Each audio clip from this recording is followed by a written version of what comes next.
Fundamentally, it's to answer the question, how do we make sure that the education that we've always provided at Dean Close and at other independent schools is available to parents at fees they can afford. Although we're a charity, we're an educational charity, we need to be business-minded. And having a Warden stroke CEO, which is what this role is a way of responding to that. It's a business job, but we want an academic to do it, because actually it's got to be somebody who understands education and knows why we're doing it. We're doing it for education, for children, not just to be a business that's successful. So the remit of the charity is to provide education to children and secondarily, but importantly, to try and make that education accessible to the widest variety of children and families possible.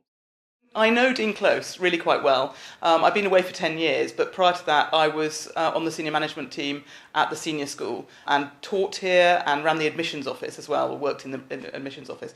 So I do understand the school, which really helps. That's given me a real head start in this role. But it's 10 years later.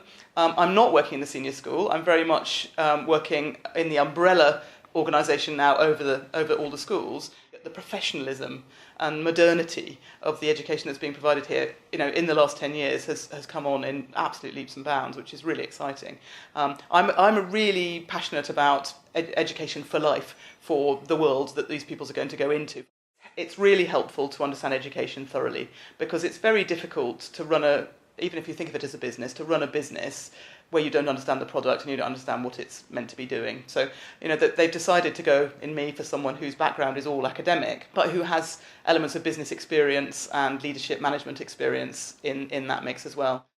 I think the biggest challenge of all is affordability. I mean, there are lots of challenges, but the biggest issue is affordability. Most of the schools in the independent sector were founded as charitable organisations to provide free education for poor children. And we've got so far from that in terms of the people who can really access certainly the top schools and the fees that are charged. So I think trying to establish a business model that supports with outside funding, and that's exactly what Dean Close is doing. I think the task is really clear, because it is about establishing an organisation which keeps its objectives absolutely in mind, but provides the commercial support to enable those objectives to be properly fulfilled and not to be compromised.